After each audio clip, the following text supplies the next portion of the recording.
Tidak mudah untuk mengetahui keadaan sebuah kampus jika hanya melihat dari brosurnya saja. Nama, visi misi, dan fasilitas kampus memang penting, namun kami di sini untuk mengupas kondisi kampus lebih dalam lagi, yaitu dari keseharian para mahasiswanya. Tiga, bye.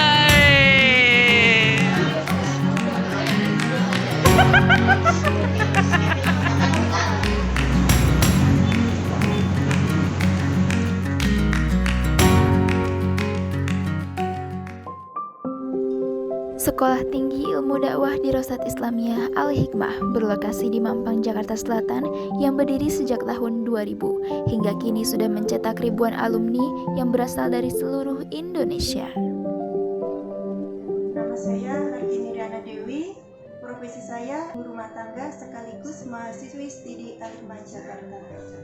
Nama aku Alifa Tohiroh, sekarang masih single, belum nikah dan kerja sambil kuliah sambil kerja. Nama saya Hafidah Kurniatun. Statusnya saat ini saya sebagai seorang mahasiswi studi Al-Hikmah Jakarta, sekaligus sebagai seorang istri dan sebagai seorang ibu dari satu orang anak. Sebetulnya yang menjadi salah satu motivasi saya untuk kuliah di Al-Hikmah adalah karena saya merasa bahwa ilmu agama yang saya miliki masih kurang. Motivasi saya kuliah di studi Al-Hikmah yaitu melaksanakan kewajiban saya sebagai seorang muslim, dan pertimbangan saya kuliah di studi Al-Hikmah yaitu terjangkau, berkualitas, dan lingkungan kampus studi sangat Islami. Harapannya ilmu yang saya dapat saya bisa mengajarkannya kepada anak-anak saya. Harapan aku satu-satunya adalah aku tetap berada di jalan Islam, bener dan gak belok-belok kayak gitu. Harapan para mahasiswi dari latar belakang yang beragam telah terpupuk. Namun, dapatkah Al-Hikmah mewujudkannya? Memang gagasan atau fikr itu sangat penting, ya, kayak gitu. Dan ketika dosen-dosen kita itu menyampaikan gagasan-gagasan, membingkai nilai-nilai itu dengan gagasan-gagasan yang tinggi, ya, itu nilai yang ada di Al-Quran, nilai yang ada di Al-Hadis, itu jadi masuk ke dalam keyakinan kita, ya, hati kita, ya, jiwa kita menjadi tenang. Gitu. Kita merasakan mendapatkan sesuatu pencerahan dalam hidup.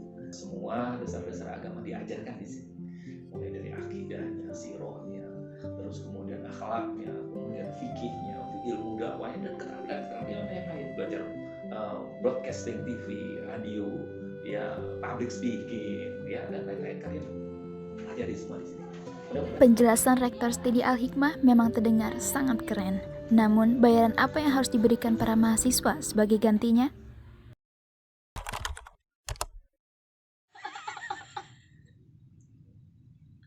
Capek banget guys, ngantuk.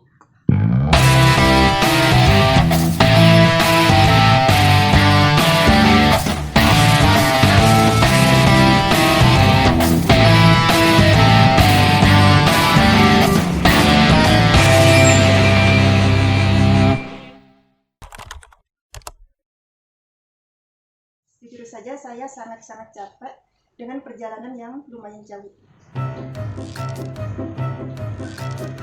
Biasanya saya sebelum presentasi atau tugas lain saya belajar di dalam bus.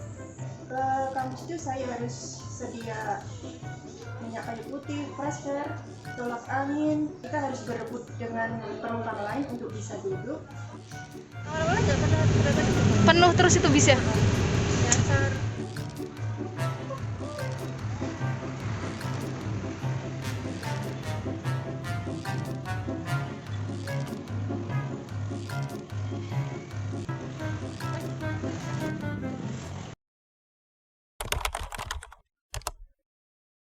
Ketika belajar di kampus, saya membawa anak apakah terdistraksi? Tentu saja kadang-kadang terdistraksi.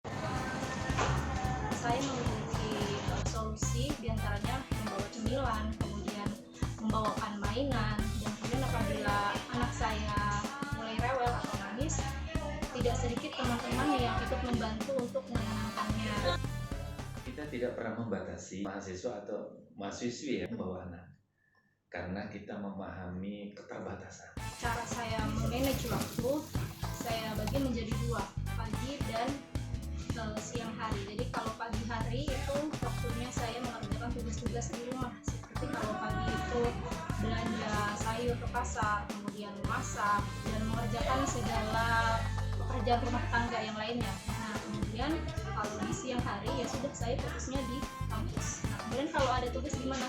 Kalau ada tugas saya kerjakan di rumah, tentunya ketika anak saya misalkan sedang tidur atau ketika ada suami saya. Dengan segala kendala dan permasalahan, para mahasiswi Al-Hikmah tetap menjalani perkuliahan dengan sepenuh hati. Sebenarnya Al-Hikmah tuh kayak kalau di zaman sekarang tuh bahasanya hidden gem gitu ya. Kampus yang menekankan ke kualitas mahasiswanya itu, ke kualitas ilmu yang diserap sama mahasiswanya. Jadi bener-bener nggak sekedar ngajar gitu. Di Al-Hikmah Jakarta, maslahat, sederhana, satu lagi apa ya, terjangkau. Lelah-lelah kamu sekarang bakal jadi sesuatu yang bisa kamu banggakan. Semangat! Saya Latini Liana Dewi, umur saya 40 tahun. Untuk mahasiswa studi Al-Hikmah, tujuan kuliah itu harus diperbaiki, bahwa kuliah itu tidak hanya mencari ijazah, yang penting adalah mendapat keridhaan Allah untuk menuntut ilmu. Harus tetap semangat belajar, karena bangsa Indonesia membutuhkan para perangga hidayah yang berkualitas. Jangan kalah sampai yang usianya lebih tua. Ukirlah ini ya sejarah dalam hidup kalian ini, episode sejarah dalam hidup kalian ini ya, dengan ukiran emas yang begitu tertanam kuat dalam hati kalian ya, gitu. Nah di sini tempat kita mengukir itu ya, dasar-dasar keyakinan kita itu. Jadi dengan menikah ataupun dengan memiliki anak itu sebetulnya tidak membatasi atau tidak menghalangi seorang wanita untuk tetap mencari ilmu atau menuntut ilmu. Jadi kita tetap bisa melakukan itu semua, asal karena kita sudah berkeluarga maka kita harus komunikasi ya, yang pertama kepada partner kita, yaitu suami kita. Nah kita harus menjaga komunikasi kita kepada suami kita harus kerjasama bagaimana caranya untuk memanage waktu, membagi antara kuliah, membagi antara tugas rumah, dan membagi tugas sebagai seorang istri.